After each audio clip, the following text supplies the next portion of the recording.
করব, নাকি খারাপ থেকে সুখ ভোগ করব? সুখ, অনেক সুখ। আমার ভাইটা শেষ পর্যন্ত পাগল হয়ে যাবে। বেকারত্বের জ্বালা ভাইয়ের হৃদয়টাকে একেবারে কুড়ে কুড়ে ফালা ফালা করে দিচ্ছে। সান্ত্বনার প্রলেপের ভাষা আমার জানা নেই। একে আমি নিজের যন্ত্রণায় মরছি, তার উপর আমি আশা। ও আশা বৌমা, তুমি? আপনি আমাকে এই বাড়িতে আসতে মানা করেছিলেন। আমার স্বামী আপনার ভাইকে যে কোনো একটা চাকরির ব্যবস্থা করে দিতেই হবে। তোমাকে তো আমি ওখানে বারবার করে বললাম আশা বৌমা, ভাস্কর এখন নিজের জ্বালায় চলে পড়ছে, এই সময় ওকে আর তুমি বিরক্ত করো না। কিন্তু জ্যাঠামশাই, যে কোনো একটা চাকরির ব্যবস্থা না করে দিলে আমার স্বামী হয়তো অন্ধকারে পা বাড়াবে, নয়তো পাগল হয়ে যাবে। আশা বৌমা, আচ্ছা পাজি মেয়ে তো তুমি আমার কোনো কথাই শুনছো না। সন্ধ্যের সময় কাউকে কি কটু কথা বলতে আছে বাবা? কটু কথা বলতে নেই সেটা আমি জানি মা, কিন্তু ভাস্কর এখন লিখতে বসবে, এই সময় ওর মাথায় উল্টো পাল্টা ভাবনা কি ঢুকিয়ে দাও ভালো। বাবা তুমি আবার বিছানা ছেড়ে উঠে এলে কেন? আমিও তো বললাম বাবা আপনি শুয়ে থাকুন, আশা তার ভাসুর ঠাকুরকে যা বলে বলুক, সব শেষে আমি কিছু একটা ব্যবস্থা করব। তুমি আবার কি ব্যবস্থা করবে মা? তুমি আবার কি ব্যবস্থা করবে? ভাস্করের পক্ষে এখন স্বপনের কাজ ঠিক করে দেওয়া সম্ভব নয়। তাছাড়া তোমার কাছে যদি তোমার দাদার কাছ থেকে আনা টাকা গচ্ছিত থাকে তো ওই টাকা থেকে তুমি আশা বৌমাকে দিয়ে দাও। আমার ভাইদের কাছ থেকে আনা টাকা আমি আমার যাকে দেবো কেন বাবা? আপনি তো আমাকে অনেক গয়না দিয়েছেন, এই গয়না থেকে আমি একটা চুড়ি ওকে খুলে দেব। বৌমা এই নাও আশা। ইস, তোমার কি গাভর্তি গয়না গো দিদি, তুমি কি সুন্দর কথা বলো, অথচ বড়ঠাকুর সেদিন আমাদের বাড়িতে গিয়ে বলে এলো তুমি নাকি পাগল হয়ে গেছো। বৌমা, অমর ঠাকুর পর গলা টিপে ধরেছো। বৌমা, কেন তুমি উল্টো পাল্টা কথা বলে আমার এই শান্তির সংসারে অশান্তি সৃষ্টি করতে চাইছো? বেরিয়ে যাও বলছি, নইলে তোমাকে হবে।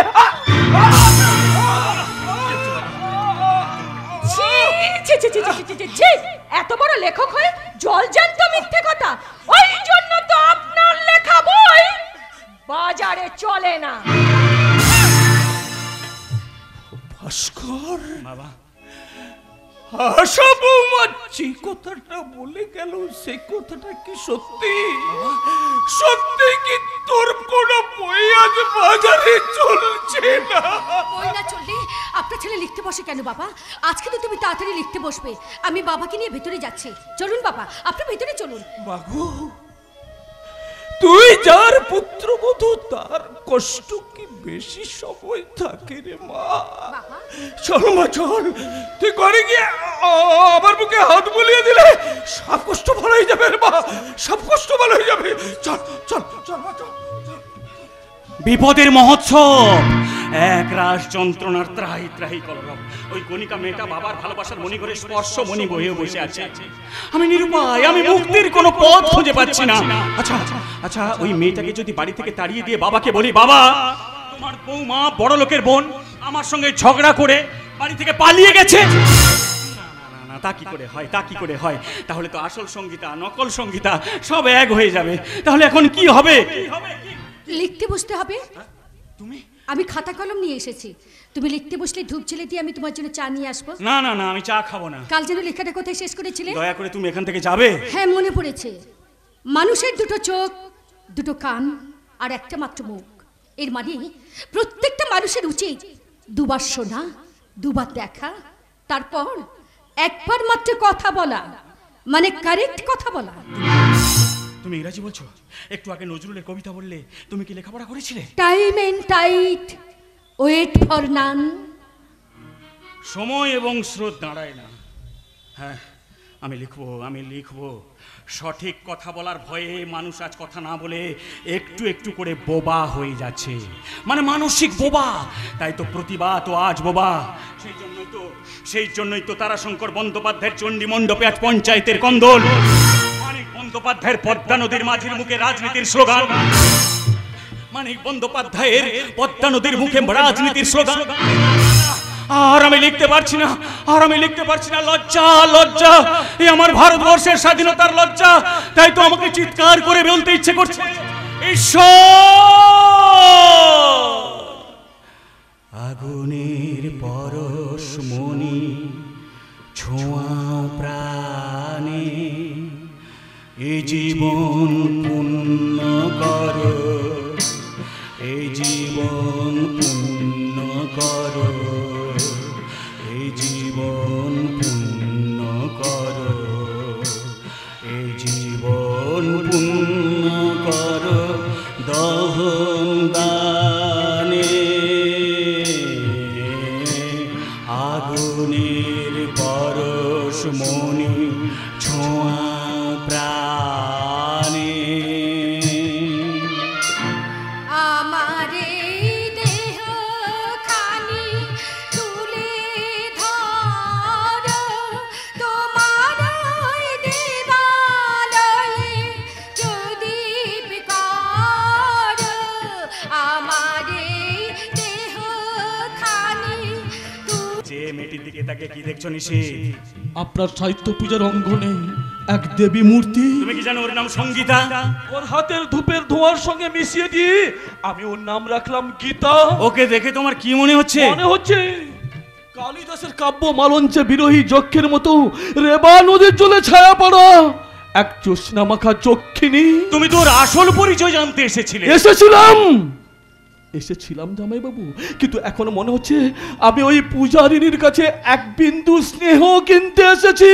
তুমি জানতে আসনি ওর সঙ্গে আমার সম্পর্ক কি? আমি জানতে পেরেছি জামাই বাবু, আপনি অসহায়, বড় একা। তাহলে বলো দেখি, ঠিক এই মুহূর্তে আমি কতখানি প্রয়োজনীয়? তাহলে একটা ভয়ঙ্কর উত্তর আমার মুখ থেকে শুনতে চাও? তুমি কতখানি প্রয়োজনীয় সেটা জামাই বাবু জানেন, কিন্তু আমি জানি তুমি আমার পূজনীয়।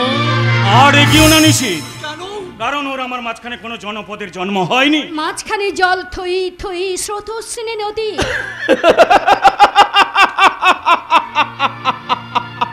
আমি সেই অপার নদী সাঁতরে পেরিয়ে গিয়ে তোমাকে একটা প্রণাম করব দিদি। তুমি ভুল করলে নিশিত, ওর আসল পরিচয় ও একটা বারাঙ্গনা। আপনি ভুল বললেন জামাই বাবু, মেয়েটা বারাঙ্গনা নয়, মেয়েটা বরাঙ্গনা। তাই তো দেবাঙ্গনার মতো আমি ওর মুখ থেকে একটা বড় ভয় বাণী শুনতে চাই। ভাই পাইনি,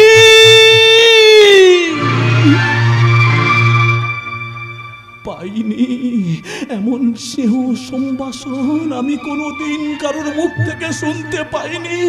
কেউ কোনোদিন আমাকে দাদা ভাই বলে ডাকেনি। আমার বোন এমন সারা স্মৃতি জুড়ে এমন পবিত্র সিঁদুরে রেখা কোনোদিন সে আঁকেনি। দিদি দিদি, আজ থেকে আমি তোমার ভাই। তাহলে ডাক ডাক না, আর একবার তুই আমাকে দিদি বলে ডাক। দিদি ভাই, দিদি দিদি। তোর এই দিদি কিন্তু সত্যি গণিকারে, সত্যি বারাঙ্গনা। কে তোমারে বলে বারাঙ্গনা? কে দেয় থুতু গায়ে? হয়তো তোমার স্তন্য দিয়াছে সীতা সমসতী মায়ে, নাই বা হলো সতী। তবু তোমরা মাতা ভগিনী জাতি, তোমাদের ছেলে আমাদের মতো, তারা আমাদের জাতি। নিশিত মানুষের বাণী, জন্মের পর মানব জাতির থাকে না কখনো গ্লানি। পাপ করিয়াছ বলিয়া কি নাই পুণ্যের অধিকার? শত পাপ করি হয়নি ক্ষুণ্ণ দেবত্ব দেবতার। নিশিত অহল্লা যদি মুক্তি লবে গো, মেরি হতে পারে দেবী, তোমারও কেন হবে না পূজা? বিমল সত্য সেবী।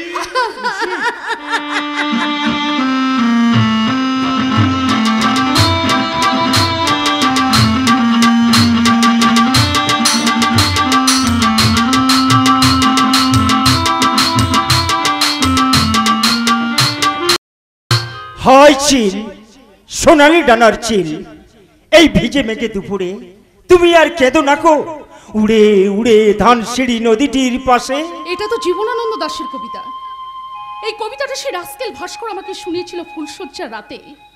তখন আমার হাত ছিল তার হাতে, হৃদয়ের কাছাকাছি। সঙ্গীতা, আর দূর দূর কি সব যা তা কথা ভাবছি বলো তো? এত দূর এগিয়ে এসে কেন আমি পেছনের কথা মনে করছি? তোমার অতীত ভুলিয়ে দিতে আমি কি আমার লেখা একটা কবিতা বলবো? নো, কবিতা টবিতা নয়, তুমি বরঞ্চ আমাকে একটা রোমান্টিক গান শোনাও। ভাবিনি এমন দিন আসবে, সত্যি আমায় ভালোবাসবে। ভাবিনি এমন দিন আসবে,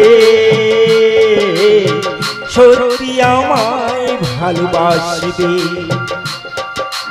জেগে নাকি স্বপ্নে আছি তোমার এত কাছাকাছি, ছুঁয়ে বলো তুমি কাছে থাকবে। সজনী ও সজনী, সজনী ও সজনী, ভাবিনি এমন দিন আসবে, সত্যি আমায় ভালোবাসবে। ভাবিনি এমন দিন আসবে, সত্যি আমায় ভালোবাসবে।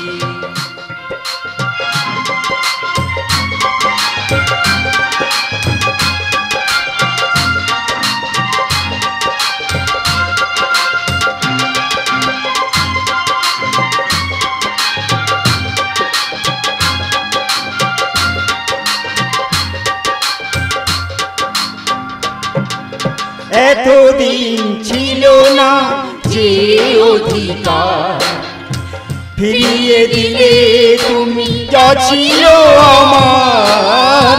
এতদিন ছিল না যে অধিকার, ফিরিয়ে দিলে তুমি যা ছিল আমার।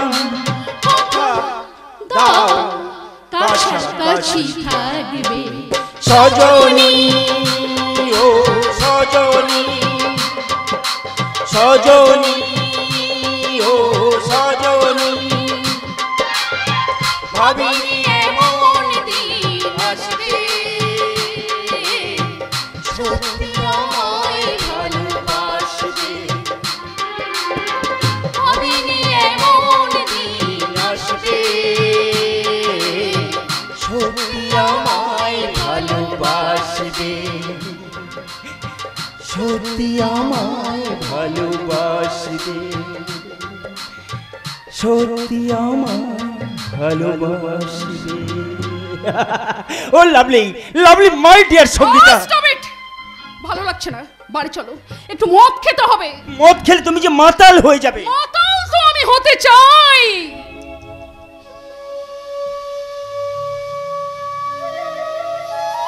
সেই রাস্কেল ভাস্করটা যে এই সঙ্গীতার জীবন থেকে সুর তাল লয় সব কেটে দিয়েছে।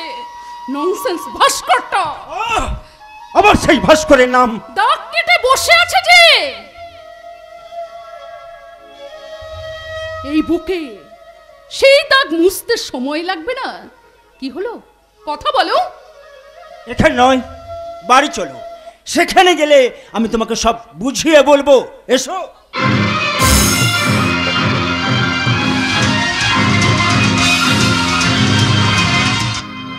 চলো দাদু চলো, আমরা ওই মোড়ের মাথায় বসে দুজনে ভিক্ষা করি। ও বাবু মশাইরা, এই অন্ধ বৃদ্ধটাকে কিছু ভিক্ষা দিন না, এই অন্ধ বৃদ্ধটাকে কিছু ভিক্ষা দিন না। একটা দুর্ঘটনায় আমার দুটো চোখই অন্ধ হয়ে গেছে। আমার একটা নাতি ছিল গো, কোথায় যেন হারিয়ে গেছে। এই বৃদ্ধটাকে কিছু ভিক্ষা দিয়ে সাহায্য করুন না। কাল থেকে আমাদের পেটে কিছু পড়েনি। ও দাদু, আরো জোরে জোরে বলো দাদু, আরো জোরে জোরে বলো। কি করে বলবো রে নাথ বউ, খিদে পেটের নাড়ি ভুড়ি একবারে জ্বলে যাচ্ছে রে। এখানে আসো দাদু, এখানে আসো, আস্তে আস্তে নামো দাদু, আস্তে আস্তে আসো দাদু, আসো, বসো দাদু, এখানে বসো, আস্তে আস্তে বসো, বসো। ও বাবুরা, আমাকে দুটো ভিক্ষা দিন না, দিন না আমাকে দুটো ভিক্ষা। মায়েরা, দিন না আমাকে দুটো ভিক্ষা, আমি আমার দাদুর চিকিৎসা করাবো। দিন না আমাকে দুটো ভিক্ষা, দিন না, আমরা দুদিন খাইনি। দিন না আমাকে দুটো ভিক্ষা দিন না। কেউ আছে, কেউ আছে না? করেন না। কি সাহায্য চাও তুমি? যে কোনো একটা চাকরির ব্যবস্থা করে দিতে পারবেন? আমি তোমাকে যে চাকরি দেবো সে চাকরি করবে? যে কোনো চাকরি হলে হবে, আগে বলুন চাকরিটা কিসের? কান্নার চাকরি। কান্না? হ্যাঁ, কান্নার চাকরি। তুমি কাঁদবে আর আমরা তোমার সেই কান্না রেকর্ড করে বাজারে ছাড়বো। আজকে দিনে ফ্যামিলিতে বাবা মা মারা গেলে কেউ আর কাঁদে না, মৃত্যুর পর অথবা শ্রাদ্ধের দিন কান্নার ক্যাসেট বাজায়। এই রাখো আমার কার্ড, ওই ঠিকানায় পৌঁছে যাবে।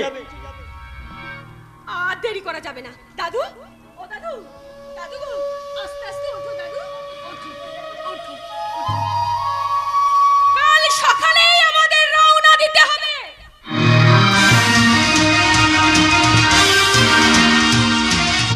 না না না, আমার পক্ষে সাগরের সমস্ত প্রস্তাব মেনে নেওয়া সম্ভব নয়। তাই আজ আমি তাকে জানিয়ে দিয়েছি তোমাকে আমার ভালো লাগে ঠিকই, কিন্তু তোমাকে আমি ভালোবাসতে পারিনি। আপনি কি পারেন না দিদি? ভালোবাসতে? আর আপনি কি পারেননি? ভালোবাসা ভুলতে। আমাদের দুজনেরই তাহলে ভালোবাসা নিয়ে সমস্যা। হ্যাঁ, কিন্তু দিদি আপনাকে একটা কথা জিজ্ঞাসা করব? হ্যাঁ বলো। আপনি কি বিবাহিতা? হ্যাঁ বিবাহিতা। আমি মায়ের মন্দিরে গেছিলাম পুজো দিতে। আমার এই ডালিতে আছে মা কালী প্রসাদী সিঁদুর। আমি কি এই সিঁদুর আপনার সিঁদিতে একটু পরিয়ে দেবো? না। রাগ করছেন কেন দিদি? আপনি তো আমার ছোট বোনের মতো। আরে বেশ, তুমি তো ভারী মিষ্টি মিষ্টি কথা বলতে পারো। তা তোমার নাম কি? আমার নাম সঙ্গীতা। কি বলে? সঙ্গীতা? আশ্চর্য তো। কি আশ্চর্য দিদি? আরে আমার নামও তো সঙ্গীতা। এবার বলো তো তোমার বরের নামটা কি? এই মরেছে গো, শ্বশুর বাবা বলেছেন খবরদার স্বামীর নাম একদম মুখে আনবে না। অবশ্য শাস্ত্রে শুনেছি স্বামীর নাম করলে নাকি দুধে ভাতে খায়। তাই আমি আমার স্বামীর নামটা বানান করেই বলছি। ভয়াকার ভা, দন্তেশ্বই ক, র। কি বললে? এ তো আশ্চর্য ব্যাপার। কি আশ্চর্য দিদি? আরে আমার স্বামীর নাম তো ভাস্কর। ইস কি মজা! আমার বরের নাম আর জামাই বাবুর নাম এক। দিদি, ও দিদি, দুজনের বরের নাম যখন এক, দুজনের বোনের নাম যখন একই, তাহলে আমাদের দুজনের চরিত্রগুলো এক হবে না কেন? কি বললে? না মানে আমি যাই দিদি, আজ আমাদের বাড়িতে কোচাগুড়ি লক্ষ্মী পুজো। আমাকে লক্ষ্মী পুজোর আলপনা দিতে হবে। এমনি আলপনা দেওয়ার স্বপ্ন তো আমার জীবনেও ছিল। আমারও তো শ্বশুর ছিল, দেওর ছিল, আর সেই বৃদ্ধ শ্বশুরকে দেখতে যাওয়াকে কেন্দ্র করেই তো আমার স্বপ্নগুলো ভেঙে চুরমার হয়ে গেল। দিদি তুমি কাঁদছো? না না, কাঁদবো কেন? কোন দুঃখে কাঁদবো? আমাদের বাড়িতে সুখ ছাড়া কোনো দুঃখই নেই। আচ্ছা দিদি, এবার যখন তোমার সঙ্গে আমার আবার দেখা হবে তখন কিন্তু তোমাকে আমাদের বাড়িতে নিয়ে যাব। ঠিক আছে বাবা, ঠিক আছে। তোমাকেও কিন্তু একদিন আমাদের বাড়িতে যেতে হবে। আমার স্বামীর সঙ্গে তোমার পরিচয় করিয়ে দেব। কি যাবে তো? যাবো যাবো যাবো।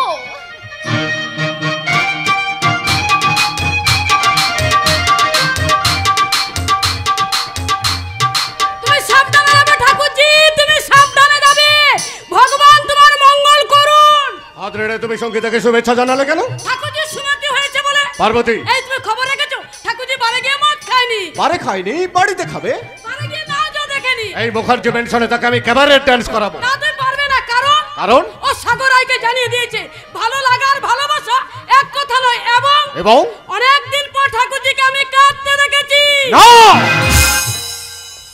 সঙ্গীতাকে কাঁদতে দেওয়া হবে না। এই মুখার্জি মেনশনে কাঁদবার জন্য অনেক সুন্দরী মেয়েকে চাকরি দেওয়া হয়েছে। তাই সঙ্গীতাকে শুধু মদ খেয়ে চিরকুমারী সেজে হাসতে হবে আর নাচতে হবে। কি বললে? গৃহবধূ। তাহলে শোনো, আমি বেঁচে থাকতে ঠাকুরজিকে মদ খেতেও দেব না আর নাচতেও দেব না। কি বলতে চাও তুমি? আমি জানতে চাইছি কেন তুমি ঠাকুরজির জীবনটাকে নষ্ট করে দিলে? বিবাহিত হওয়ার সত্ত্বেও তোমার বোনকে তুমি সিঁদুর পরতে দিলে না, শাঁকা নোয়া শাড়ি পরে ঠাকুরজিকে কেন হতে দিলে না? তার ভালোবাসা গৃহবধূ। গৃহবধূ কেন দিলাম না শুনতে চাও? তাহলে শোনো, মৌচকের মধু গেলে নিলে তাতে আর থাকে কি? কিছুই থাকে না। এমনি মেয়েরা বিয়ের পরে শাড়ি শাঁকা সিঁদুর নোয়া পরে বধূ হয়ে গেলে কোনো উত্তাপ থাকে না কোনো সাহিত্যিকের জীবনে। কি বললে? লেখক হিসেবে ভাস্করের কোনো তুলনাই ছিল না। এই জন্যই তো সঙ্গীতার সঙ্গে তার বিয়ে দিয়ে তাকে আমি আমার পাবলিশিং বিজনেসে বাঁধা লেখক করে রাখতে চেয়েছিলাম। এর আগে আমি সঙ্গীতাকে বলে দিয়েছিলাম তুই কোনোদিন শাড়ি সাকাশি দণ্ড পরে ভাস্করের বউ হতে চাইবি না। তুই তোর জীবনে মৌ হয়ে থাকবি, মৌ। তুই বধূ হয়ে গেলে লেখার উত্তাপ কমে যাবে। ছি ছি ছি ছি, নিজের আখর গুছাতে গিয়ে তুমি ঠাকুরজির জীবনটাকে নষ্ট করে দিলে। ভালো করনি, কাজটা তুমি মোটেই ভালো করনি। পার্বতী, পৃথিবীর কোন দাদা তার নিজের সুখের জন্য মায়ের পেটের বনে এত বড় সর্বনাশ করতে পারে বলে আমার মনে হয় না। আর তা যদি সত্যি করে থাকো তাহলে তুমি সঙ্গীতার নিজের দাদা না। কি বললে? তোমার মতো দাদাকে দেখে পৃথিবীর সব বোনেরা আতঙ্কে চমকে উঠবে। পৃথিবীর কোন দাদা তার দাদাকে দাদা বলে বিশ্বাস করবে না।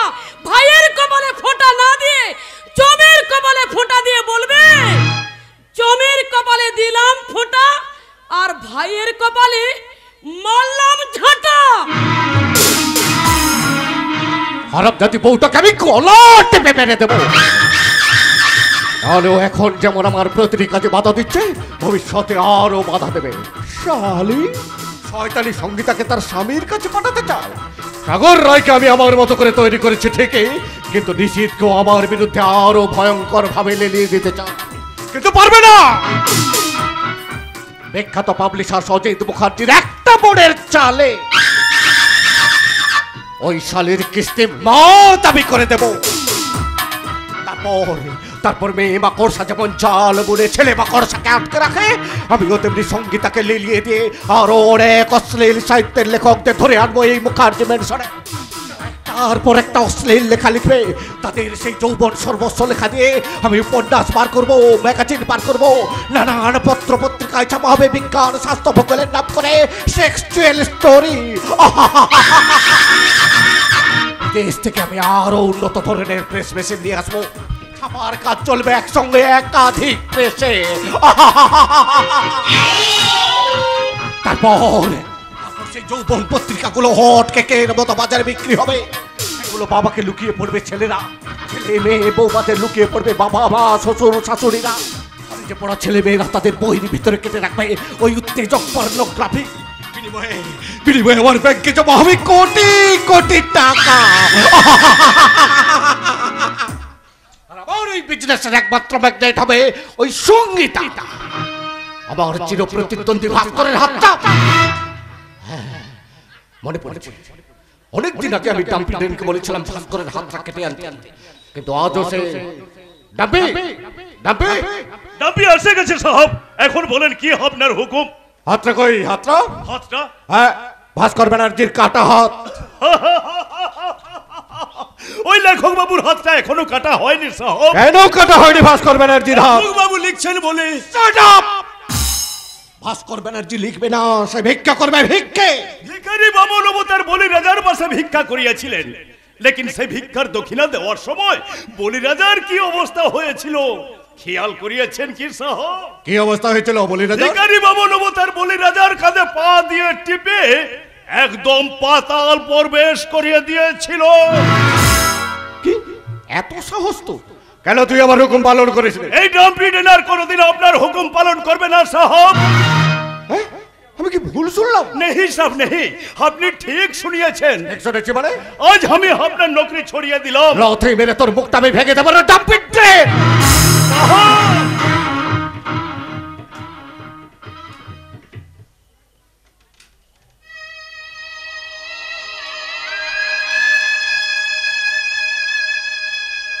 এই স্বাভাবিক লাথি আপনি যদি আমাকে আরো আগে মারতেন, তোকে একদম গুলি করে আমি শেষ করে দেবো রে ডাম্পি ট্রেন। আমি भी আপনাকে গুলি মারতে পারে সাহেব। ডাম্পি আমি भी পারে আপনার জাহান্নামের জিন্দেগি খতম করিয়ে দিতে, লেকিন ও কাম আমি করবে না সাহেব, ও কাম আমি করবে না।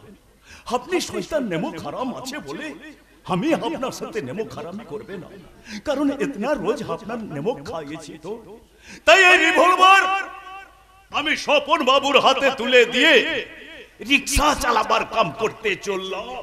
ডাম্পি বাবুজি, আজ ও বাবুজি আপনার উপর আওলা আর আমি সির্ফ রিক্সাওয়ালা। ডাম্পি রিক্সাওয়ালা।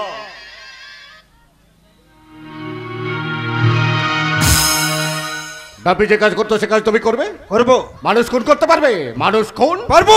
একটা সুন্দরী বউ, যে বউটাকে আমি মনে মনে চাই, অথচ সে ধরা দিতে চাইছে না, তাকে তুমি বশ করে আনতে পারবে? না বলার কি স্যার, আমি শিক্ষিত চাকর, তাই ওসব কাজ আমার কাছে জলভাত। একটা হাত কেটে আনতে পারবে? হাত? ও শিওর, এখন আমার জীবনে অনেক রাত। বাহ বাহ বাহ বাহ বাহ, हाथी का दांत मर्द का बात है। তুমি পাশের ঘরে কি বিশ্রাম করো, ঠিক সময় তোমার সঙ্গে হবে আমার মুলাকাত। শুনুন স্যার, আপনি আমাকে দিয়ে যা খুশি কাজ করে নিতে পারবেন, আমি কোনো কাজ করতে ভয় পাবো না, কারণ শিক্ষা আমার ভাগ্যের উপর করেছে বাচ্চাঘাত। তাই আমার প্রতিজ্ঞা, আজ থেকে শিক্ষার উপর, সত্যের উপর, আলোর উপর করব শুধু আঘাত, আঘাত আর আঘাত।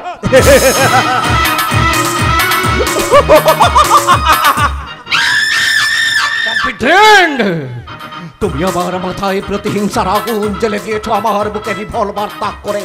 তোমাকে আমি সহজে ছাড়বো না। আমার নাম অজিত মুখার্জি, তোমার সুখেই আমার অ্যালার্জি। তুমি আমার কাছ থেকে পালিয়ে গিয়ে পার পাবে ভেবেছো? না, পাওরে তুমি পাবে না। ওই স্বপন ব্যানার্জিকেই আমি শুরু করবো তোমার মরণ যোগ্য খেলা। কামার যেমন লোহাকে আগুনে পুড়িয়ে হাতুড়ি দিয়ে পিটিয়ে পিটিয়ে তার মনের মতো অস্ত্র তৈরি করে, আমিও তেমনি স্বপন ব্যানার্জিকে আমার মনের মতো করে তৈরি করবো, মানুষ থেকে অমানুষ। তারপর তোমার ভালো মানুষের ফোনাটা ওই স্বপন ব্যানার্জিকে দিয়ে আমি একেবারে দুমড়ে মুচড়ে ভেঙে চুরমার করে দেব। যেমন ভেঙে চুরমার করে দিয়েছি ভাস্কর ব্যানার্জির লেখক হওয়ার স্বপ্ন। সে কোন লেখক হওয়ার স্বপ্ন হারিয়ে গায়ের মাটিতে মুখ থুবড়ে পড়ে আছে। কোনো প্রকাশকই তার বই ছাপতে চাইছে না। না থাকে সব কথা। এখন আমার প্রথম কাজ হবে সাগর রায়কে আরো বেশি করে সঙ্গীতার পেছনে লেলিয়ে দেওয়া, কারণ ওই সাগর আর সঙ্গীতাই হবে আমার সুখের স্বর্গে ওঠার একমাত্র সিঁড়ি। ওদেরকে ব্যবহার করেই আমি বিরাজ করবো আমার সুখের সাম্রাজ্যে। তারপর একে একে সবাইকে করবো আমার তুরুপের তাস। ওই সাগর রায়কে আমার অশ্লীল উপন্যাসের লেখক করে আমি রোজগার করবো কোটি কোটি টাকা। তারপর সেই টাকার পাহাড়ে বসে আমি করবো রাজ। এখন আমাকে জানতে হবে কেন সঙ্গীতা কাল সাগর রায়ের সঙ্গে বারে গিয়েও মদ খায়নি। সাগর, সাগর,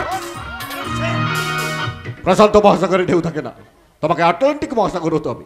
আজ থেকে তোমাকে অন্য পথে চলতে হবে, একেবারে 90 ডিগ্রি অ্যাঙ্গেলে।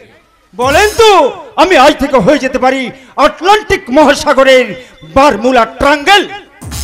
সঙ্গীতা কাল তোমার সঙ্গে বারে গিয়ে মদ খায়নি? না, কালকে যে তার ভালোবাসা রবিবার। কেবারে যায়নি? কেবারে না স্যার, হঠাৎ তার অরুচি হয়েছে ওসব ব্যাপারে। তুমি শুনেছো কাল সঙ্গীতা কেঁদেছে? হ্যাঁ, মনে হয় কাল থেকে তার জীবন মিনায় সেই আগের সুর বেঁধেছে। নো নেভার, আগের সুর তাকে বাঁধতে দেওয়া হবে না, সাধতে দেওয়া হবে না আগের সুরের সরকার। তুমি আজ আমার সামনে তাকে জোর করে মদ খাওয়াবে। খাবেন স্যার? শুনেছি কাল পার্কে সঙ্গীতা নামে এক মহিলার সঙ্গে তার দেখা হয়েছিল। তাতে কি হয়েছে? মেইলি জীবনে মৌতাতে মৌতাতে মিলে গেছে স্যার।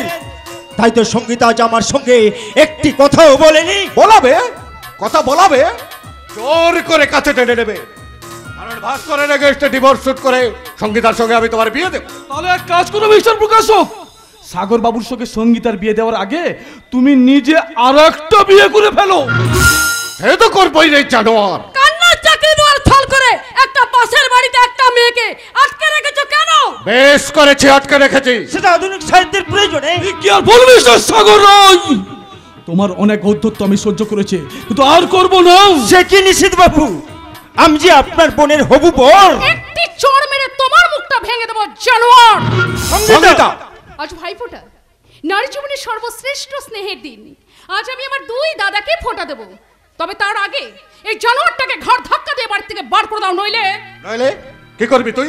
অনেকদিন আগে তুমি যেমন জামাইবাবুকে জুতো মেরে বাড়ি থেকে বার করে দিয়েছিলে, ঠিক সেইভাবে আজও আমি সাগর রায়কে গলা ধাক্কা দিয়ে বাড়ি থেকে বার করে দেবো। তবে রে জানো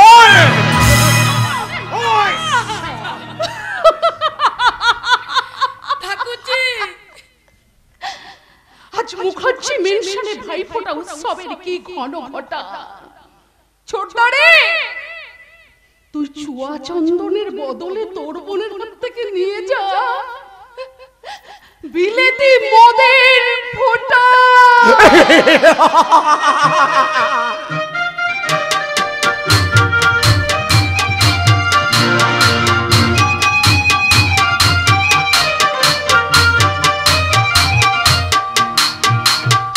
আজ ভাই ভান্ডা, যে দিনটার জন্য বোনেরা ভাইদের পথ চেয়ে বসে থাকে, কিন্তু আমার তো কোনো বোন নেই, তাই ভাই ভান্ডা নেওয়ার কি আনন্দ আমি কোনোদিনও বুঝতে পারিনি।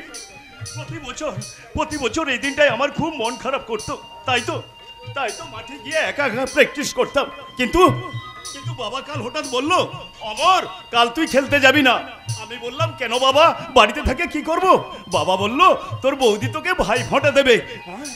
বৌদি আমাকে ভাই ফোঁটা দেবে, সেই আনন্দে আমি সারা রাত ঘুমোতে পারিনি। তাই তো সকাল সকাল উঠে চান করেছি, আর বৌদি কখন ভাই ফোঁটা দেবে তার জন্য তৈরি হয়ে আছি। এক্ষুনি বৌদি হয়তো এসে বলবে। অমর, আসন পেতে দিয়েছি, এবার লক্ষ্মী ছেলের মতোই আসলে বসো। ঠিক আছে, এই আমি বসলাম। আরে ওদিকে নয়, এদিকে মুখ করে বসো। আসলে জীবনে প্রথম তো, নাও কি করবে করো।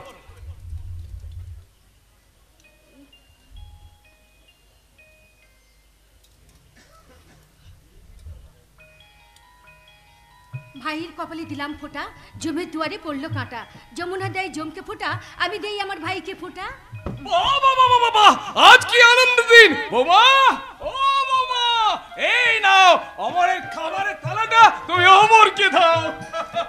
ওরে বাবা, ফুলকো ফুলকো লুচি, আলু ভাজা, আবার রসগোল্লা, ভাই ফোঁটার দিনে এত মিষ্টি।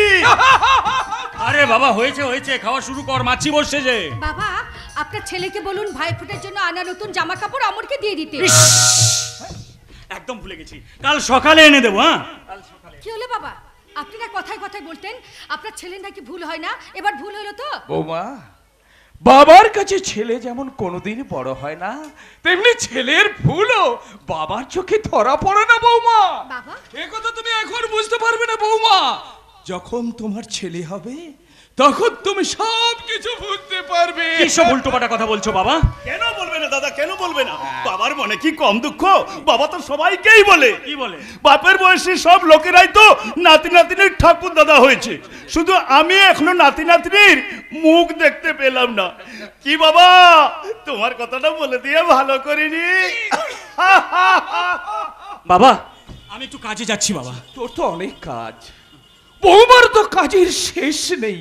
তুই লেখা নিয়ে মত্ত আর বৌমা সংসার নিয়ে ব্যস্ত, কিন্তু এই বুড়ো বয়সে আমার কাজটা কি বল দেখি। একটা নাতি কিংবা নাতনি যদি হতো, তাকে নিয়ে আমি আমার মনের দুঃখ ভুলে থাকতে পারতাম। কি গো, বাবাকে সান্ত্বনা দাও। আমি কি সান্ত্বনা দেব? কি বিপদ বলে দেখি। তুমি সান্ত্বনা দেবে না তো কি? বাবা, হ্যাঁ বল। আমি লিখতে যাচ্ছি। হ্যাঁ, আমি লিখতে যাচ্ছি। বাবা, তুমি নাতি নাতনির কথা ভাবছো তো? তাহলে রহমান ডাক্তার কি বলে গেছে তোমার বৌমার কাছে জেনে নাও।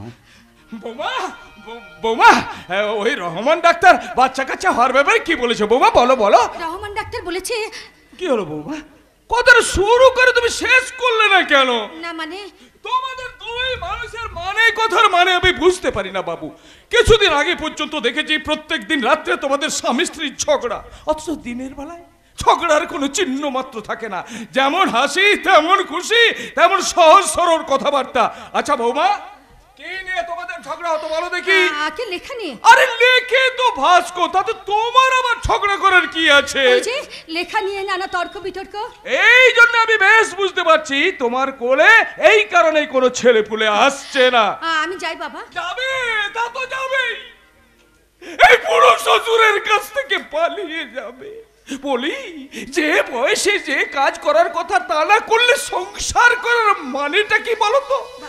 জানি না বাছা, আজকালকার মেয়েদের কত সবিয়ে জানি না। শুনুন না বাবা, আপনি কি আমার উপর খুব রেগে গেছেন? না না না, রাখবো কেন মা, রাখবো কেন?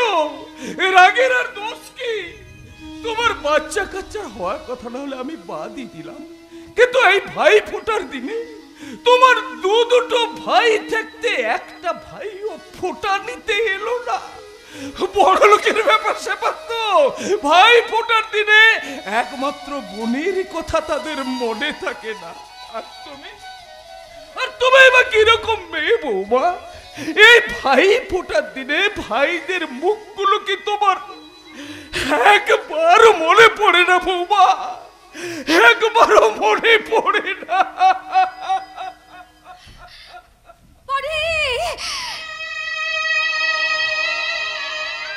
পরে বাবা, পরে দিন রাত আমার সেই ছোট্ট ভাইটার কথা মনে পড়ে যায়। আমার সেই ভাইকে স্কুলে দিতে গিয়েই তো আমি সর্বস্ব হারালাম। একদল দুর্বৃত্ত আমাকে তুলে নিয়ে গিয়ে একের পর এক ধর্ষণ করলো। তারপর আমাকে নিয়ে গিয়ে বিক্রি করে দিল এক গণিকালয় মাসের কাছে, যে আমাকে ভালোবাসতো। তার সঙ্গে আর আমার দেখা হলো না। এই হতভাগিনী গঙ্গা একই বছরে তার ভাই হারালো, সংসার হারালো, হারালো তার প্রথম যৌবনের প্রথম ভালোবাসা। ভাই ফোঁটা কিনে রে, আমার মনে হয় আমিও ছুটতে গিয়ে আমার সেই ছোট্ট ভাইটার কপালে একটা ফোঁটা দিয়ে আসি। না না না না, তার কোনো দিন হবে না। তাই তো অন্য বছরের মতো এই বছরে চোয়া চন্দন হাতে নিয়ে আমার ভাইয়ের উদ্দেশ্যে কপালে ফোঁটা দিয়ে বলি, ভাইয়ের কপালে দিলাম ফোঁটা, জমি দুয়ারি পড়লো কাটা, যমুনা দেয় জমকে ফোঁটা, আমি দেই আমার ভাইকে ফোঁটা। দিদি,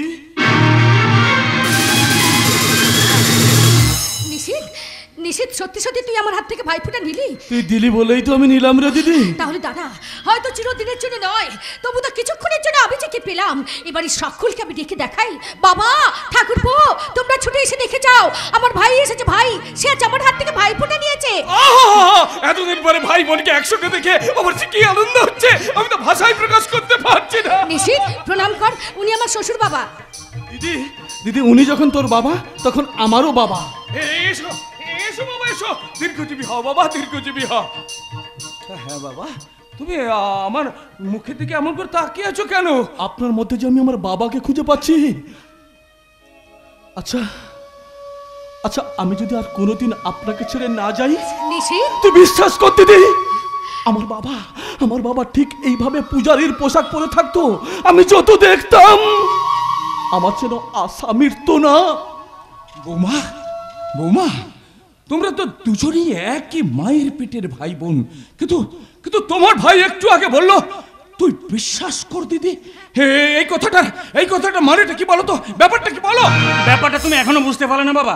আমি তো তোমাকে আগেই বলেছি আমার শ্বশুর বাড়ির সবাই একটু একটু পাগল। সঙ্গীতা এখানে সে সুস্থ হলে কি হবে, তার ভাইটা এখনো পুরোপুরি সুস্থ হয়নি। ঠিক বলেছিস ভাস্কর, ঠিক বলেছিস। ওরা দুজনে সুস্থ হলে কি একমাত্র বোনের কেউ খোঁজ নেয় না? বাবা, বাবা, তুমি তোমার ভাইকে নিয়ে ভেতরে এসো। আমি ভেতরে যাচ্ছি বৌমা, ভেতরে যাচ্ছি। আরেকটু হলে ধরা পড়ে যাচ্ছিলাম আর কি। ভাগ্যের জামাই বাবু এসে সবকিছু ম্যানেজ করলেন। কিন্তু এই জলজন্ত মিথ্যাটাকে আর কতদিন এভাবে ম্যানেজ করা যাবে? হয়তো সারা জীবন। কারণ আমার বোনকে আমার দাদা আর কোনোদিন আপনার কাছে আসতে দেবে না। আপনি জানেন জামাই বাবু, আমার দাদা সাগর রায়কে দিয়ে জোর করে আমার বোনকে আজকে মদ খাইয়েছে। আর আমার বোন ভাই ফোঁটার বদলে মদের বোতলে আঙুল ডুবে সে আমাকে আজ মদের ফোঁটা দিতে এসেছিল। কেন তুমি সেসব কথা আমার সামনে বলছো? যে আমার জীবন থেকে হারিয়ে গেছে, কেন তাকে ফিরিয়ে আনতে চাইছো? কেন? তুমি ভেতরে যাও, খেয়ে দিয়ে বিশ্রাম করবে, যাও। আমি না হয় বিশ্রাম নেবো জামাই বাবু, কিন্তু আপনি যে কতদিন মানসিক বিশ্রাম থেকে বঞ্চিত, সে খবর কি আপনি রাখেন জামাই বাবু? সে খবর কি আপনি রাখেন? কি হলো সঙ্গীতা, তোমার মুখে কোনো কথা নেই কেন? তোমাকে একটা কথা জিজ্ঞাসা করব। কি কথা? এখনো তুমি তোমার বউকে ভুলতে পারোনি, তাই না? ভুলে গেছি। আমি সব ভুলে গেছি। তার কোনো স্মৃতি আজ আমার মনের মধ্যে নেই। তুমি সত্যি কথা বলছো? যদি যদি বিশ্বাস না হয়, এই আমি তোমাকে ছুঁয়ে বলছি। ভালোবাসার প্রথম ছোঁয়া। না না না না না, এটা সত্যি নয়, সত্যি নয়, এটা আমার ভুল। আমি ভুল করে তোমাকে ছুঁয়ে ফেলেছি। তুমি তুমি আমাকে ক্ষমা করে দাও। তুমি আমাকে ক্ষমা করে দাও। আমাকে ক্ষমা করে দাও। ভাই তিথির শুভ দিন একটু একটু করে শেষ হয়ে গেল। রাত নেমেছে পৃথিবীর বুকে। খাটের উপর শুয়ে থাকা যন্ত্রণা কাতর মানুষটা আমি কি ওকে জাগাবো? না না না না, ও ঘুমাক, ও বিশ্রাম নেই। আমি ওর ঘরের দরজাটা বন্ধ করে দিয়ে এই বারান্দায় একটু শুয়ে পড়ি। সমস্ত রাত চাঁদের আলোয় জানলা দিয়ে দেখা যাচ্ছে একটা পোয়াতি ডাব গাছ তার অনেকগুলো সন্তানকে বুকে নিয়ে দাঁড়িয়ে আছে। একটা রাত চোরা পাখি ডাকতে ডাকতে চলে গেল। ঘুম আসছে না কেন? একটা প্রচন্ড উত্তাপ যেন। না না না না, আমি তো ভুল করে ছুঁয়ে ফেলেছিলাম, ইচ্ছে করে তো নয়। যা কোনোদিন হয় না তা আজ হচ্ছে কেন? কেন শরীরের শিরায় শিরায় একটা আগুনের স্রোত বয়ে যাচ্ছে? কেন বইবে না? আমিও তো একটা মেয়ে। কতদিন পর শরীরে লেগেছে পুরুষের ছোঁয়া। কি যে করি? এই যে শুনছো, কি হলো? তুমি ঘুমিয়ে পড়েছো? কি হলো? ঘুমিয়ে পড়ো না। দূরে একটা বাঁশি বাজছে, শুনতে পাচ্ছ? ওটা বাঁশি নয়, ওটা একটা চরিত্রের ফাঁসি। আমি এত ঘামছি কেন বলো তো? বেশি ঘাম হলে ফ্যানটা বাড়িয়ে নাও। আমার হাতটা ধরে দেখো, আমি কেমন তিরতির করে কাঁপছি। বাইরে গিয়ে চাঁদের আলোয় বসো, দেখবে আর কাঁপবে না। না মানে বলছিলাম কি, তখন থেকে একটার পর একটা। জানো আমাদের পাশের বাড়ি টালির চালে একটা লাউ ঝুলেছে। আমি কি করব? গাছের গোড়াটা কেটে দেবো? তুমি নিষ্ঠুর। চার পাখিটা কত ছটফট করছে, তুমি দেখতে পাচ্ছ না? একটা জোনাক পোকা ঘরে ঢুকে কি সুন্দর আলো দিচ্ছে, তাও তুমি দেখতে পাচ্ছ না? বাবা আর পারা যায় না। আজ দুপুর বেলায় বাবা যে কথাগুলো বলেছিলেন সেগুলো তোমার মনে আছে? এরপর বাবা যদি জিজ্ঞাসা করেন, বৌমা তোমার কোনো বাচ্চা কাচ্চা হচ্ছে না কেন, তখন আমি কি উত্তর দেব? উত্তর দেবে না? না হলে ইনিয়ে বিনিয়ে মিথ্যে কথা বলবে, না হলে বলবে রহমান ডাক্তার বলেছে তুমি বন্ধা। ভাস্কর, আবার তোরা রাত দুপুরে দুই মানুষে ঝগড়া করছিস? ডাক্তার কাকে বন্ধা বলেছে রে? ইনিয়ে বিনিয়ে কতদিন আর আমাকে মিথ্যে কথা বলবি? বাবা তুমি যা শুনেছো ওটা ওর আমার ব্যাপার নয়, সবটাই উপন্যাসের গল্প।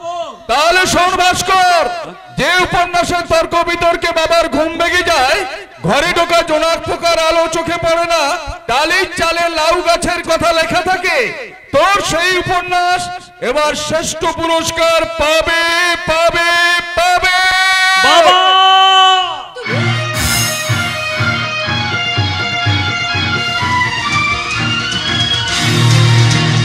পুরস্কার পেয়েছে, পুরস্কার আমার জামাই বাবুর লেখা উপন্যাস একাডেমি পুরস্কার পেয়েছে। খবরটা শোনার পর আনন্দে আমার বুকটা ভরে যাচ্ছে। মনে হচ্ছে এই আনন্দের খবরটা আমি চিৎকার করে সকলকে জানিয়ে দিই। শিক্ষা শিক্ষা একটু একটু করে আমার বোনকে ফিরিয়ে আনছে। আমার বোন আগের চেয়ে অনেকটা ভালো হয়ে গেছে। মনে হচ্ছে এই আনন্দের খবরটা আমি জামাই বাবুকে গিয়ে দিয়ে আসি। কিন্তু তার আগে সাগর বাবুর সঙ্গে দেখা করা আমার দরকার। নিশ্চিত তোমার সঙ্গে আমার কিছু কথা আছে। ভালোই হয়েছে, মেঘ না চাইতে চল। সাগর বলো ওদিকের খবরটা কি? কানে কানে বলছি শোনো।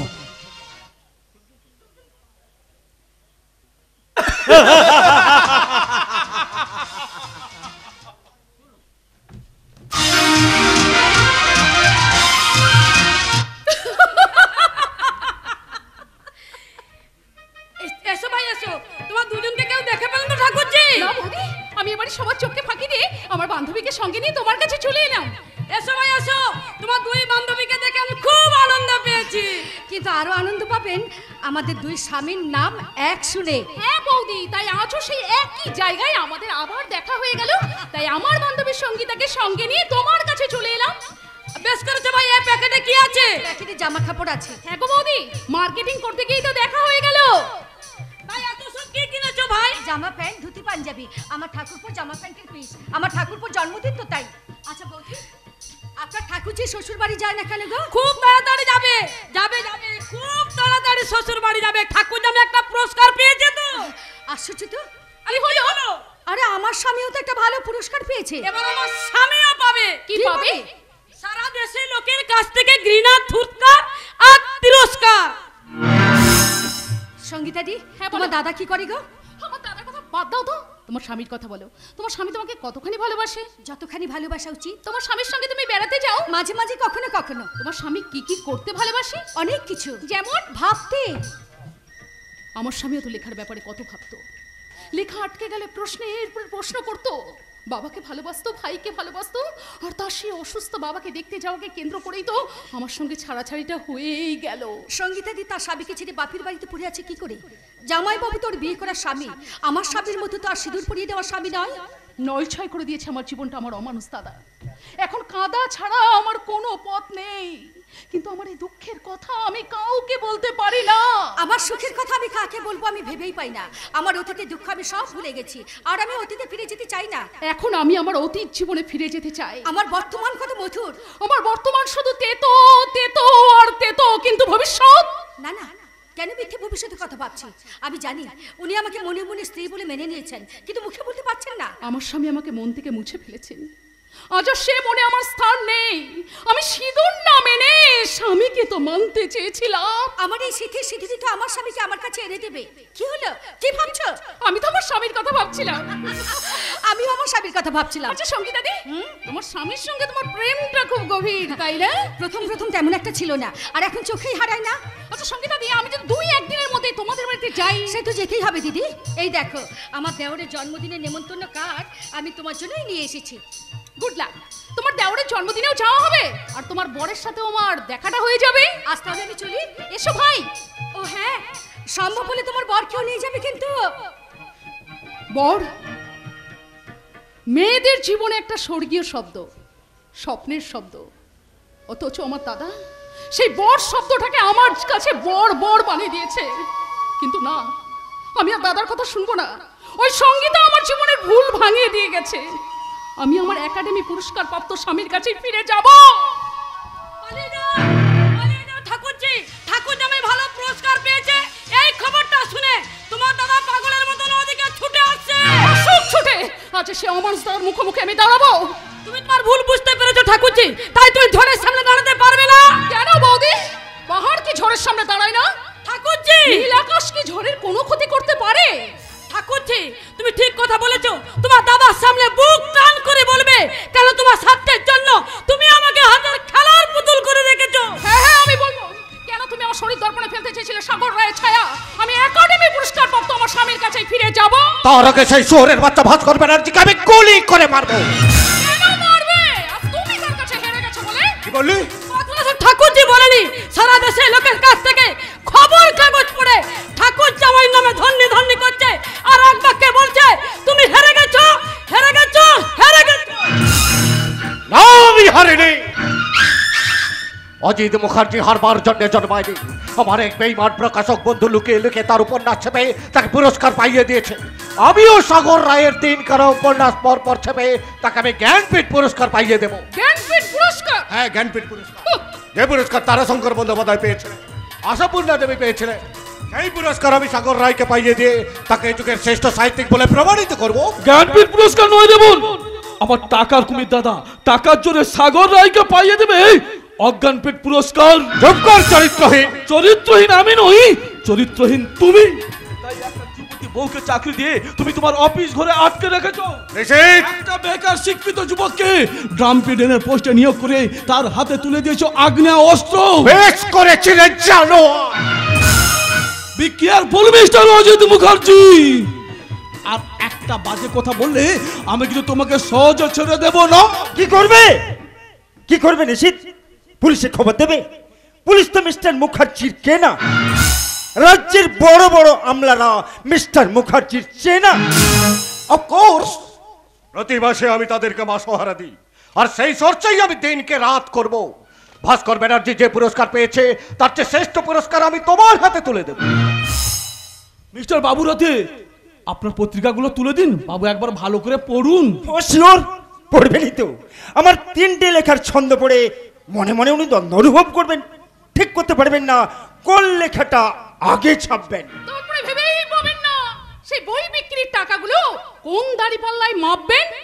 তুমি আমাকে আপনি বলছো কেন সঙ্গীতা? ভীষণ অন্যায় করেছিস বোন, কারণ কিছুদিনের মধ্যেই তো সাগর রায়ের সঙ্গে তোর সেকেন্ড ম্যারেজ হবে। হ্যাঁ, সে তো হবেই। হ্যাঁ হবেই তো, তবে ম্যারেজ নয়, গ্যারেজ। বিয়ের পর কোথায় হানিমুনে যাবি রে বোন? কেন রে ছোটদা, দুর্গাপুর ব্যারেজ। মিস্টার মুখার্জি, আপনার সামনে আমাকে এইভাবে অপমান সহ্য করতে হবে? ওরা এখনো আমাকে চেনে না সাগর রায়, দেখেনি আমার আসল রূপ। তবু আমি চুপ করে আছি কেন জানো? আজ তোমার 3খানা উপন্যাস আমার প্রেসের অফিসে পাঠাবো বলে। তোমার প্রথম উপন্যাস এই নিন, এটার নাম নারী দেহ। বাহ, কি অদ্ভুত নাম, নারী দেহ। তোমার এই নারী দেহর পরে তুমি কি লিখেছো সাগর? এই যে এটার নাম অফুরন্ত যৌবন। Unique unique. তারপরেরটা? এই নিন, এটার নাম গোপন মিলন। জবাব নেই সাগর রায়, তোমার জবাব নেই। জবাব তো নেই মিস্টার মুখার্জি, একবার ভালো করে পড়ে দেখুন। ওটা আমার প্রেসের অফিসে নিয়ে গিয়েই পড়বো। না স্যার, পাতাগুলো একবার উল্টে দেখে নিন। তোমার এই অশ্লীল লেখাগুলো মেয়েদের সামনে পড়তেই হবে, তাই না চরিত্রহীন? কি তোমার 3টে খাতার কোনো পাতাতে তো একটা অক্ষরও নেই, এগুলো তো সব সাদা। খালি চোখে হয়তো দেখতে পাচ্ছেন না, চশমাটা এনে দেবো? সাগর রায়, তাহলে শুনুন মিস্টার মুখার্জি, ওই সাগর রায় আমার বন্ধু। কি বললি? ঠিকই বলেছে, নিষেধ সে কথাই বলেছে। পাছে আপনার বোন অন্য লোকের সঙ্গে মিশে বিপদগামী না হয় এবং আপনি যাতে কোনো অশ্লীল সাহিত্য প্রকাশ করতে না পারেন, এই ভেবে নিশ্চিত কায়দা করে আমাকে লেখক সাজিয়ে আপনার কাছেই পৌঁছে দিয়েছিল। সাবধান, আমি না জেনে না বুঝে আপনার সঙ্গে অনেক অনেক খারাপ ব্যবহার করেছি। আপনি আপনি আমাকে ক্ষমা করে দেবেন। আমিও আপনার সঙ্গে অনেক অভিনয় করেছি, আপনি আমাকে ক্ষমা করে দিন। কিন্তু আমি তোদের কাউকে ক্ষমা করবো না রে শয়তানের দল। তোদের শয়তানের জবাব আমি দেব, আজই প্রমাণ করে দেব যে আমি একা বড় অসহায়। না, আমি অসহায় নই, আমি একা নই।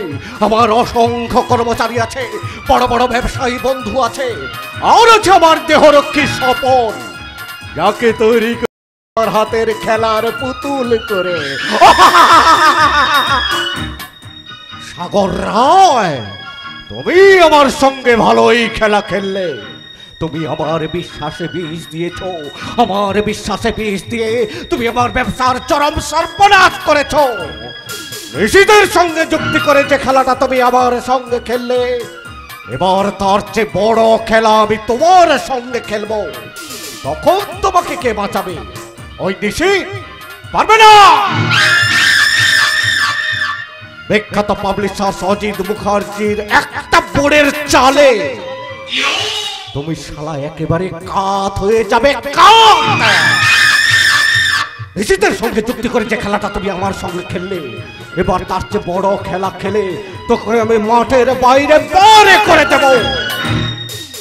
না থাকে সব কথা, এখন একটু মদ খেতে হবে। এই কে আছিস? মদ নিয়ে আয়, মদ। যে মেয়েটাকে আমি 7 দিন আগে টাকার টনিক খাইয়ে আমার রক্ষিত করে রেখেছি, তাকে তুমি আমার বাগান বাড়িতে পৌঁছে দিতে পারবে? টাকা ছাড়লে আমি সব পারবো বস। আমার বাগান ঘরে খসখসে পর্দা টাঙিয়ে দেবে, যাতে আপনাকে এবং আপনার রক্ষিতাকে মশা না খায়, তার জন্য উডো মুশকিল মতো স্যার। অফকোর্স। আর একটা কথা, ওটা পুরোপুরি বেশ্যা হয়ে গেছে, এবার অমাবস্যার পরেই উঠবে চাঁদ। তাকে একটু চোখে চোখে রাখবে, দেখবে সে কেমন নাচতে পারে, কেমন গাইতে পারে। ওড়নায় মুখটা ঢেকেছো কেন সুন্দরী? ওড়নাটা খোলো। এমন করে ধরছো কেন? আমি তো আর চোর নই, মুঠো মুঠো টাকা ওরাও উড়িয়ে দেব ওর না। মুঠো মুঠো টাকা ওরাও উড়িয়ে দেব ওর না। এমন করে ধরছো কেন? আমি তো আর চোর নই, মুঠো মুঠো টাকা ওরাও উড়িয়ে দেব ওর না। মুঠো মুঠো টাকা ওরাও উড়িয়ে দেব ওর না।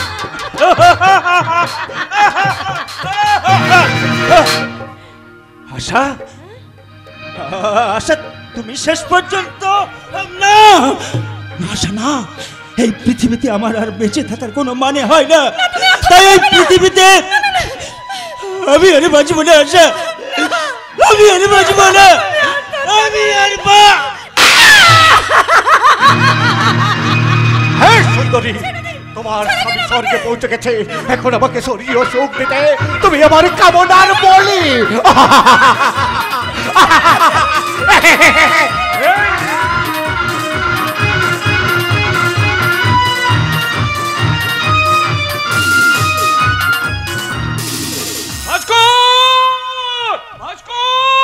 কোথায় গেল বলতে কি ছেলেটা? অমরের জন্মদিনের অনুষ্ঠানে যে সমস্ত নিমন্ত্রিত অতিথিরা এসেছিল তাদের তো খাওয়া দাওয়া অনেকক্ষণ আগে হয়ে গেছে, কিন্তু আবার ছেলেটা গেল কোথায়? আপনার ছেলে তো বাড়িতে নেই বাবা। বাড়িতে নেই? কোথায় গেছে? একাডেমি পুরস্কার পাওয়া উপন্যাসটা যে প্রকাশক চেপেছেন সেই প্রকাশক ভদ্রলোকে বাড়ি পৌঁছে দিতে গেছে। ভাস্করের আমার কর্তব্যের শেষ নেই, জুতো সেলাই থেকে চণ্ডীপাঠ পর্যন্ত সব নিজে হাতেই করছে। সবই আপনার ছেলে করেছে আর আমি কিছু করিনি বুঝি? ঠিক আছে বাবা, ঠিক আছে। বাবাদের কাছে ছেলেরাই তো বড় হয়, বউরা যতই খেটে মরুক তাদের কপালে শুধু বদনাম আর বদনাম। এই রে, তুই এই রাত দুপুরে এই পুরো শ্বশুরের সঙ্গে তুই ঝগড়া করবি নাকি রে? আমি আপনার সঙ্গে কথাই বলবো না। কথা বলবি না? না। বৌমা যতই দেখুন না কেন সারা পর্যন্ত দেব না। সত্যি সত্যি সত্যি সময় আপনার চা করে দেব না, আপনি যা খেতে চাইবেন আমি কিচ্ছু রান্না করে দেব না। আপনার সঙ্গে আমার মুখে মুখে দেখা হয়ে গেলে আমি মুখ ফিরিয়ে নিয়ে চলে যাব। তখন আমি কি করবো জানিস? এই এমনি করে তোকে বুকে চেপে ধরে আদর করে বলবো, ওরে বোকা মেয়ে, তোর মতো বুলবুলি পাখি কি কখনো না কথা বলে থাকতে পারে? তুই যে আমার লক্ষ্মী মেয়ের মা। ভাস্করের কি আমার ক্ষমতা ছিল? তুই যদি তার পাশে দাঁড়িয়ে সব সময় তাকে সাহায্য না করতিস, সে তো শুধু বাইরে বাইরে ঘুরে বেরিয়েছিস, আর তুই আমার ঘর সামলেছিস রে মা। তাই তো সকলের আড়ালে ভগবানকে লুকিয়ে লুকিয়ে ডেকে বলি, আমি যেন জন্ম জন্মান্তরের সঙ্গীতার মতো পুত্রবধূ পাই। বাবা, তুমি শুধু পুত্রবধূকে চাও, ছেলেকে চাও না? আমার আজ আমার জন্মদিন, আজকের দিনে সবচেয়ে বড় ভিআইপি আমি তোমার কোলের ছেলে বাবা। সেই আমি থাকতে বৌদি তোমার অত বেশি আপন হয়ে গেল। কপাল ঠাকুরপো, সবই কপাল। বৌদি ওরে বোকা ছেলে, ছেলের বউকে আপন করে নিতে হয়, তাদেরকে কখনো পরের মেয়ে না ভেবে মনে করতে হয় নিজের মেয়ে।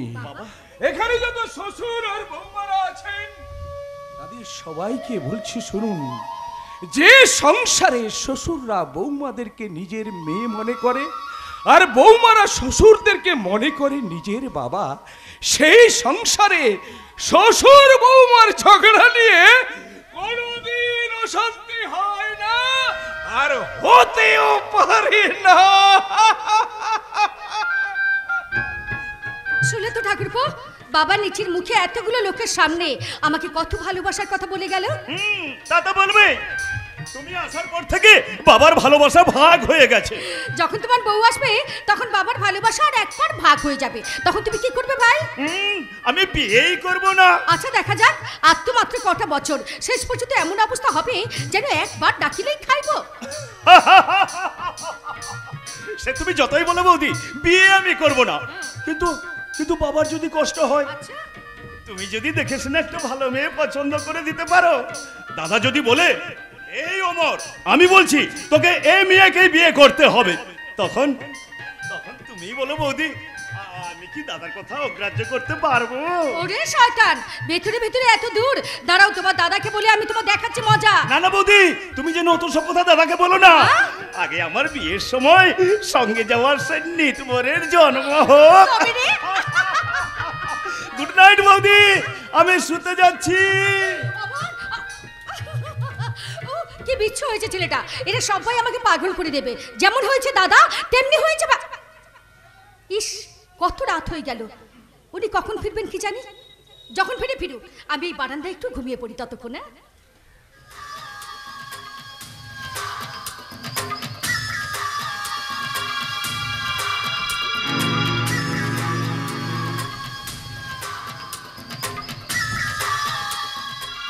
ঘুমিয়ে গেছে, ভাস্করের বাড়ির সবাই ঘুমিয়ে গেছে, শুধু লেবু গাছের ঝোপের ভেতরে জেগে আছে আমি।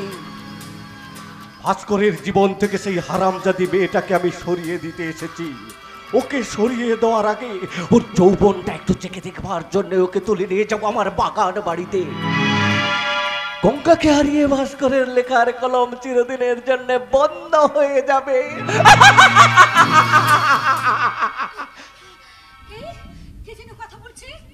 আমি এবারে নিশি কুটুম্ব। আপনাকে আমি চিনতে পারছি না, আপনি কেন এখানে এসেছেন? জানতে পারবে, একটু পরেই জানতে পারবে কে আমি, কেন আমি, কি জন্য আমি। আমি আপনার কথা কিছু বুঝতে পারছি না। যান, চলে যান, চলে যান বলছি এখান থেকে। সে তো যাবোই সুন্দরী, তবে আমি একা যাবো না, তোমাকেও সঙ্গে নিয়ে যাব। তোর স্বামী ভাস্কর ব্যানার্জি যেমন আমার মান সম্মান ধুলোর সঙ্গে মিশিয়ে দিয়েছে, আমার ব্যবসার চরম সর্বনাশ করেছে, আমি তেমনি তার জীবন থেকে তোকে চুরি করে তোকে হারিয়ে ভাস্কর পাগল হয়ে যাবে। আর সেই আনন্দে হাসতে হাসতে আমি তোর যৌবন সমুদ্রে সাঁতারে কাটবো। কোনোদিন পারবি না রে শয়তান। আমি এক্ষুনি চিৎকার করে বাড়ির সবাইকে ডেকে দেবো, বাবা, ঠাকুরপো। ওই শালি হারামজাদি, আর একটা কথা বললে তোকে আমি গলা টিপে একেবারে শেষ করে দেবো। শেষ। তুমি আমার চিৎকার করছো কেন? কে আছে? ওই দেখুন বাবা, ওই দেখুন, ওই জানোয়ারটা আমাকে তুলে নিয়ে যাবে বলে ভয় দেখাচ্ছে। তুই এত সাহস পেলে তুই কোথা থেকে আমার বাড়ি থেকে আমার সতীলক্ষ্মী বৌমাকে তুই তুলে নিয়ে যাবি? সতীলক্ষ্মী না বুড়ো, ওই সতীলক্ষ্মী বউটার আসল পরিচয় তোমরা কেউ জানো না, কারণ ভাস্কর তোমার কাছে ওর আসল পরিচয় দেয়নি। কে বলে তুমি? ভাস্কর ভাস্কর ওর আসল পরিচয় দেয়নি? বোমা বোমা, এই লোকটা কি বলছে? আমার যে নিঃশ্বাস নিতে কষ্ট হচ্ছে বাবা, কষ্ট হচ্ছে। বাবা আপনি শান্ত হন বাবা, ওর কথা আপনি কিছু বিশ্বাস করবেন না। আপনার ছেলে এলে আপনি সব কথা জিজ্ঞাসা করে নেবেন। নিয়ে আসবার আগে আমার মুখ থেকে শুনে নাও, ভাস্করের বউর নাম সঙ্গীতা, তার সঙ্গে ভাস্করের ডিভোর্স হয়ে গেছে। ওর নাম সঙ্গীতা নয়, ওর নাম গঙ্গা।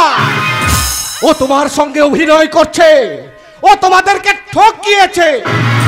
ওর আসল পরিচয় ও দেহ প্রসারিণী গণিকা। তুমি তুমি আমার ভাস্করের আসল বউ নও, তুমি দেহ প্রসারিণী গণিকা।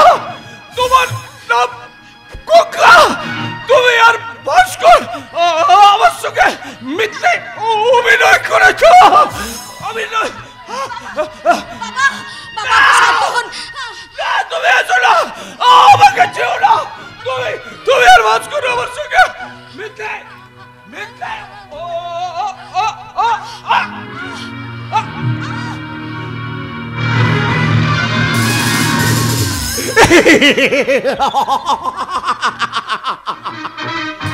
ভাস্করের জীবন থেকে একজনকে সরিয়ে দিলাম। চোখের সামনে একজন মানুষকে মেরে ফেলে হাসতে তো লজ্জা করছে না? তুই মানুষ না রাস্তার খেপা কুকুর। কি বললি শালি? আমি রাস্তার খেপা কুকুর? তাহলে দেখ এই খেপা কুকুর আজ তোর যৌবন হানিটা কিভাবে চেটে পুটে খায়। ছেড়ে দে অমর, অমর। আজ আমার হাত থেকে তোকে কেউ রক্ষা করতে পারবে না। যে আসবে তাকাই আমি গুলি করে শেষ করে দেবো। কি হয়েছে? এই শয়তান, আমার বউ দেখে ছেড়ে দে। ওই শালা শুয়োরের বাচ্চা, সরে যা আমার সামনে থেকে। আর এক পায়ে গেলে তোকে আমি গুলি করে শেষ করে দেবো। না, এই পুরোহিত বেঁচে থাকতে মন্দির থেকে তুই দেবী প্রতিমাকে ডাকাতি করে নিয়ে যেতে পারবি না শয়তান। না না, তুমি সরে যাও। জানোয়ারটা তোমাকে গুলি করতে পারে। আমার জন্য বাবা মারা গেছেন, আবার আমাকে বাঁচাতে গিয়ে তুমিও প্রাণ দেবে? এ হতে পারে না অমর, এ কিছুতেই হতে পারে না। বৌদি ওই জানোটার জন্য আমার বাবা মারা গেল, এরপরেও তুমি আমাকে চুপ করে থাকতে বলছো? না বৌদি, না, তা হয় না বৌদি, তা হয় না। এই শয়তান, তোকে আমি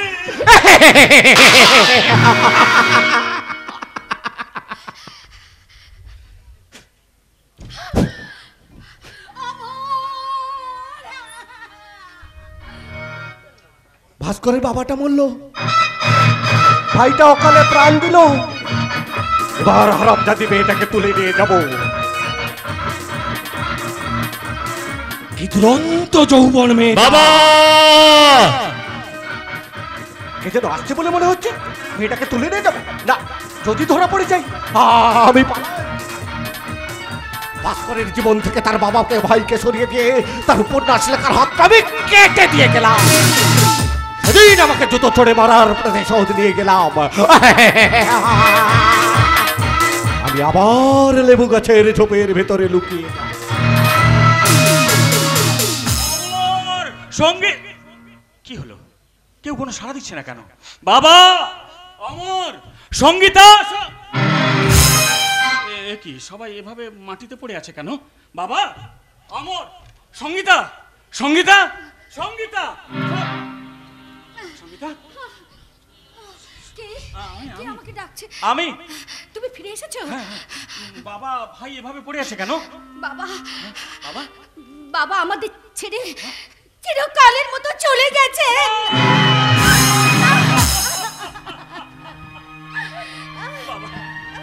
বাবা, কথা বলো বাবা, বাবা তুমি কথা বলো বাবা।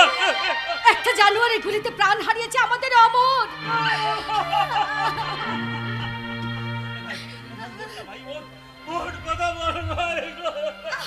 কোথা থেকে কি যে হয়ে গেল আমি কিচ্ছু বুঝতে পারলাম না গো, আমি কিচ্ছু বুঝতে পারলাম।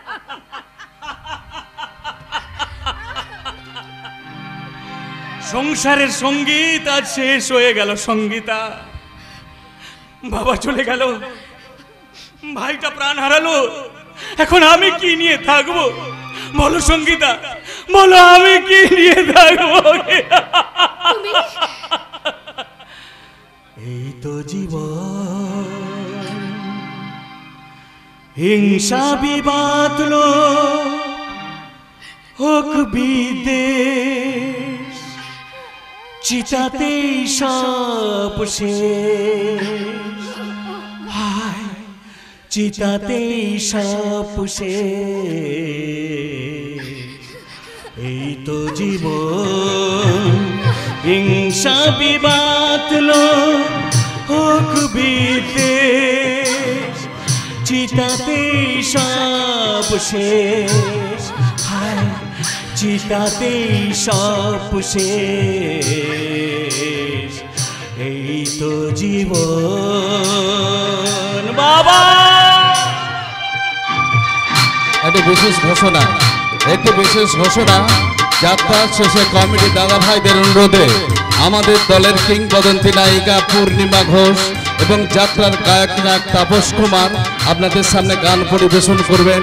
আপনারা আপনাদের নিজ নিজ আসন ছেড়ে উঠে যাবেন না।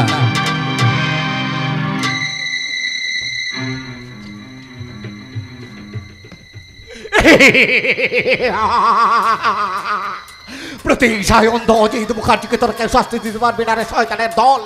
অনেকখানি রাস্তা তো পেছনে পেছনে দৌড়ে এলি, ধরতে পারলি কি? কি করে পারবি? আমি যে একটা ঝোপের ভেতরে লুকিয়ে গিয়েছিলাম। আপাতত আমি এখান থেকে কিছুদিন ওই ভাস্করের গ্রামের আশেপাশে গিয়ে লুকিয়ে থাকবো, কারণ আমার বিশ্বাস খুব তাড়াতাড়ি ভাস্কর শহর ছেড়ে গ্রামে ফিরে আসবে। অর্থর মৃত্যুর পরেই শেষ হবে আমার প্রতিহিংসার খেলা। তোমার সমস্ত খেলা শেষ মিস্টার অজিত মুখার্জি। কমলাকান্ত ব্যানার্জি এবং অমর ব্যানার্জিকে খুন করা অপরাধে আমি তোমাকে অ্যারেস্ট করলাম। একই সাগর রায় তুমি? নো নো নো নো, আমি সাগর রায় নয়, আমি সিআইডি অফিসার অভিজিৎ রায়।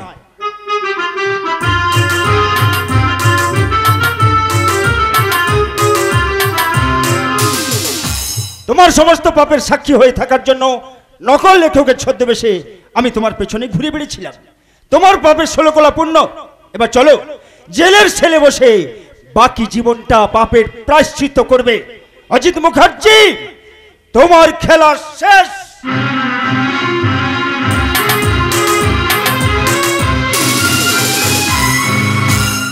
খেলিছ এ বিশ্বলয়ে বিরাট শিশু আনমনে, খেলিছ এ বিশ্বলয়ে বিরাট শিশু আনমনে, খেলিছ প্রলয় সৃষ্টি তব পুতুল খেলায়, নীরজনে প্রভু নীর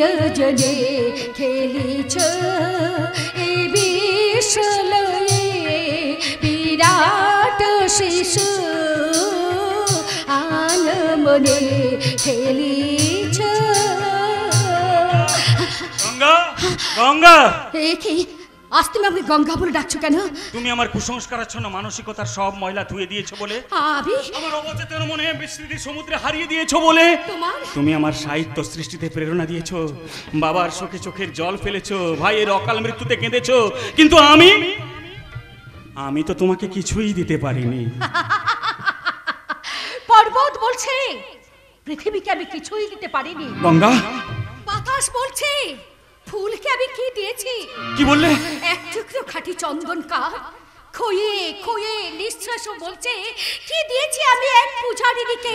এইসব কথা তুমি কোথায় পেলে? তোমার সাহিত্যের পাতায় পাতায়। এইসব কথা আমি লিখেছি। সাহিত্যিক স্রষ্টা তার সৃষ্টির কথা মনে রাখতে পারলে আর কি সে তার নতুন সৃষ্টির ধ্যানে বিভোর হতে পারতো?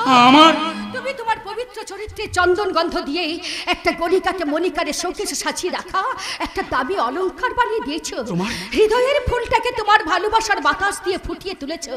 আর সবশেষে একটা কথা বলি, তুমি আমার সাথে সিঁদুর পরিয়ে দিয়েই আমার নারী জন্ম সার্থক করে তুলেছো। না না না, তোমার নারী জন্ম সার্থক হয়নি। তোমার নারী জন্ম সার্থক হবে সেদিন যেদিন তুমি আমার সন্তানের মা হবে। না, আপত্তি করো না, আপত্তি করো না, এটা আমার বাবার আদেশ। যে বাবা এখনো আমাদের সংসারে হিমালয় পর্বত। কিন্তু গঙ্গা যদি কখনো কোনোদিন হিমালয় থেকে মাটিতে ঝাঁপিয়ে পড়ে, আমি মূর্খ ঐরাবতের মতো গঙ্গার বেগে ভেসে না গিয়ে শিবের মতো গঙ্গাকে জটায় লুকিয়ে রাখবো। কিন্তু সমাজ ভগীরথ যদি সেই লুকোনো গঙ্গাকে পাতালে নিয়ে যেতে চায়, আমি পাতালে গিয়ে কপিল মুনির আশ্রম হয়ে যাব। কপিল মুনি এত সুখ কি আমার ভাগ্যে সইবে? তুমি আমার মন্দাকিনী, তুমি আমার প্রেরণার ভগবতী, তুমি আমার জীবনের সংজ্ঞা। গঙ্গা গঙ্গোত্রীর মতো চিরকাল এই হৃদয়ে বইবে বইবে বইবে। কিন্তু তোমার স্ত্রীর সঙ্গীতা যে আজ অন্য কথা কইবে। কে? একে আপনি? কে আপনি? আপনি কোথা থেকে এসেছেন? আপনাকে তো আমি চিনি না। যে অপরাধ আমি করেছি তাতে আমাকে না চেনাই উচিত, তবু আমি তো তোমার স্ত্রী। স্ত্রী? আপনি বোধহয় ভুল ঠিকানায় এসে পড়েছেন। 7 মহলা অট্টালিকার রাজকন্যা এই প্রাচীনপন্থী গেঁয়ো লেখককে স্বামী বলে লজ্জা দিচ্ছেন। যান যান, এখান থেকে চলে যান, চলে যান। যাবো বলে তো আজ আমি এখানে আসিনি। যদি থাকবো বলে এসে থাকেন তাহলে কিন্তু ভুল করছেন। কি বললে? জীবনের কিছু কিছু দৃশ্য বড় রহস্যময়, তাই না? জীবন নাটকের নাট্যকার বিধাতা এক অনিবার্য কারণে আপনাকে আমাকে খুবই কাছাকাছি নিয়ে এসেছিলেন ঠিকই, কিন্তু তখন আমরা কেউ কাউকে চিনতেও পারিনি আর বুঝতেও পারিনি। সঙ্গীতা, আজ তুমি আমাকে আপনি বলছো? বলতে বাধ্য, কারণ ও আজ সঙ্গীতা নয়, ও আমার গঙ্গা। দেখবেন যেন সংজ্ঞা হারিয়ে ফেলবেন না। গঙ্গা, তুমি মনে রেখো আমি ওর ধর্মপত্নী। ধর্মপত্নী? ধর্মপত্নী বলেই বুঝি সেদিন সিঁদুরের কৌটোটা রাস্তায় ফেলে দিয়েছিলেন? ধর্মপত্নী বলেই বুঝি সেদিন বড়লোক দাদাকে দিয়ে আমাকে জুতো মারতে চেয়েছিলেন? আমি কি তোমার ধর্মপত্রের পায়ের ধুলো নেব? চুপ কর গণিকা কোথাকার। আমাকে অপমান করিস তুই কিসের অধিকারে? ও মা, এখনো দেখতে পাওনি বুঝি? তাহলে ভালো করে চেয়ে দেখো, এই সিঁদুরের অধিকারে। ওটা তো মিথ্যে সিঁদুর, ও সিঁদুরের কোনো মূল্য নেই। যে হিন্দু নারী বিয়ের পরে সিঁদুর পরে না তারও কোনো মূল্য নেই। একটু আগে বললে না এই সিঁদুরের কোনো মূল্য নেই, তাহলে উত্তর দাও, কুসুন্ডিকার আগে বর কোণের স্মৃতিতে সিঁদুর পরিয়ে দেয় না কেন? কেন সিঁদুর দেওয়ার আগে নবদম্পতিকে স্বামী স্ত্রী না বলে বলা হয়? তুমি বোধহয় জানো না যে পুরুষ যে নারীর স্মৃতিতে সিঁদুর পরিয়ে দেয় সেই হয় তার স্বামী। সিঁদুর না পরিয়ে দেওয়া পর্যন্ত মন্দিরে গিয়ে পুরোহিতের মন্ত্রপাঠের সাথে সাথে সিঁদুর না পরা অবধি তাদেরকে বলা হয় প্রেমিক প্রেমিকা, আর সিঁদুর পরার পরেই তারা হয়ে যায় স্বামী স্ত্রী। ছি ছি ছি, এই ব্যাপারটা কেন এতদিন আমি বুঝতে পারিনি? না না না, আমার পক্ষে সঙ্গীতাকে মেনে নেওয়া সম্ভব নয়। ও তো আমাকে কোনোদিন স্বামী বলে মানেইনি। আমি মালিনীর মতো সামনে বসে রাতের পর রাত জেগে লেখার প্রেরণা জগিয়েছি, সেই কথা কি ভদ্র মহিলা শোনেননি? গঙ্গা, গঙ্গা, আজ যদি আমি জোর হাত করে তোর কাছে আমার স্বামীকে ভিক্ষে চাইনি, তুই কি ভিক্ষে দিবি না? যে স্থান শূন্য হয়ে গেছে সেই স্থান আর কোনোদিন পূর্ণ হবে না। চূর্ণ হয়ে গেছে, আমার সব অহংকার চূর্ণ হয়ে গেছে। এই দেখো না, দেখো, আজ আমি নিজে হাতে করে সিঁদুর কৌটা নিয়ে এসেছি, তুমি আমার স্মৃতিতে পরিয়ে দাও। পরিয়ে দিন, পরিয়ে দিন ঠাকুর জামাই, আমার ঠাকুরের স্মৃতিতে সিঁদুরটা পরিয়ে দিন। বৌদি, শুধু বৌদি নয়, আমিও বলছি জামাই বাবু, আপনি আমার বোনের স্মৃতিতে সিঁদুরটা পরিয়ে দিন। কিন্তু তোমরা কি পারবে আমার বাবাকে ফিরিয়ে দিতে? তোমরা কি পারবে আমার ভাইকে বাঁচিয়ে দিতে? তোমরা কি পারবে সেই নির্মম নিষ্ঠুর অজিত মুখার্জিকে কঠোর কঠিন শাস্তি দিতে? সেই অমানুষ অত্যাচারী অজিত মুখার্জিকে আমি কিছুক্ষণ আগে অ্যারেস্ট করেছি ভাস্কর বাবু। কে আপনি? আমি সিআইডি অফিসার অভিজিৎ রায়। নগর লেখকের ছদ্মবেশে অজিত মুখার্জির সমস্ত পাপ কাজ আমি ধরে ফেলেছি। আপনাকে অসংখ্য ধন্যবাদ। কিন্তু আমার একটা অনুরোধ আপনাকে রাখতে হবে ভাস্কর বাবু। বলুন।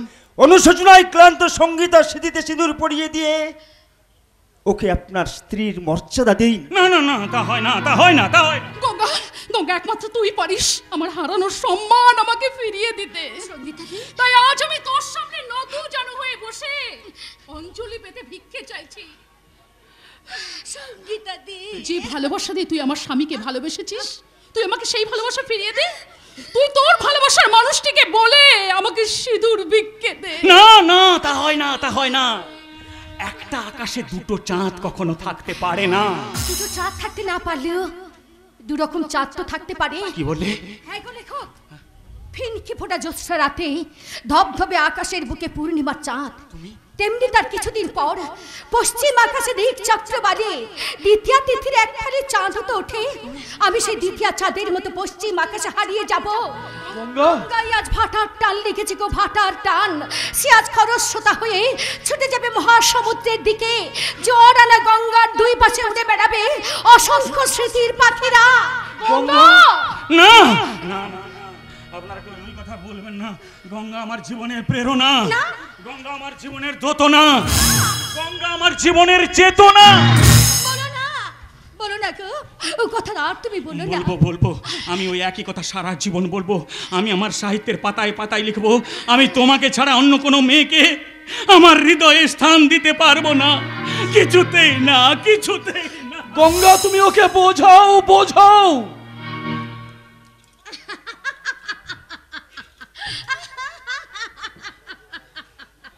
কি হলো গো বাবু মশাই? কান্নায় ভেঙে বলে চলবে না, দেওয়ালা করে কোনো লাভ হবে না। অনেক মাসের অনেকগুলো টাকা বাকি আছে বাবু। আমি কিন্তু বেশি দিন ধারে কারবার করি না। ধার করে ভাতারের সোহাগ দেখে বাঁচি না। ছি ছি ছি ছি, গণিকা কোথাকার। ওগো আমার মা বোনেরা, দাদা ভাইরা, আপনারা আমাকে ক্ষমা করে দেবেন। ওই সঙ্গীতার জীবনে তার স্বামীকে ফিরিয়ে দেওয়ার জন্য আমি বাধ্য হয়ে কিছুক্ষণের জন্য আগের জীবনে ফিরে গেছিলাম। এছাড়া কি আমার অন্য কোনো উপায় ছিল? বলুন না, বলুন না আপনারা। এই যে বাবু মশাই, টাকা দিতে না পারো না পারবে, কমসে কম তোমার বইয়ের স্মৃতিতে সিঁদুরটা তো পরিয়ে দেবে। দেখো বাবু, বেশি ধানাই পালাই করবে না। এই নাও তোমার বইয়ের নিয়ে আসা সিঁদুরের কৌটো। এই কৌটো থেকে সিঁদুর নিয়ে তুমি তোমার বইয়ের স্মৃতিতে পরিয়ে দিয়ে প্রমাণ করে দাও, সিঁদুর পরিয়ে না দিলে কোনো পুরুষ কোনো মেয়ের স্বামী হতে পারে না। মাননীয় দর্শক মণ্ডলী এবং আমার মা ও বোনেরা, নাট্যকার নির্দেশক কিছুক্ষণের জন্য এই দৃশ্যটিকে স্থির করে দিয়েছেন।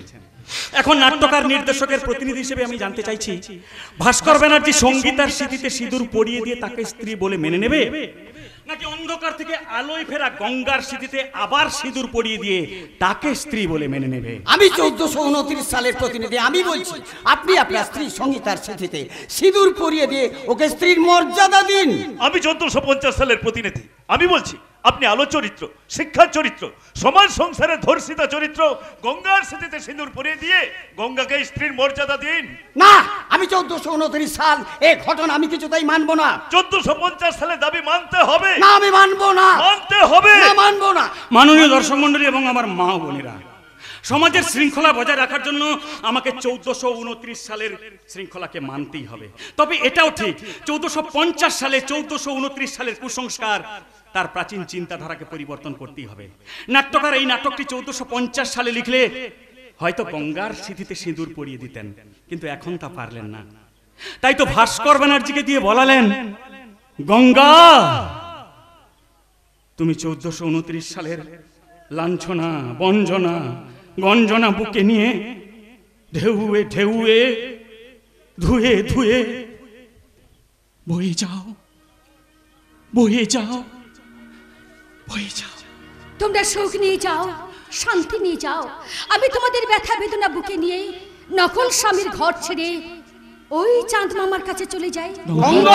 রাতে নামে দু চোখে ঘুম জড়ায়, লালপুরি নীলপুরি কল্পনা।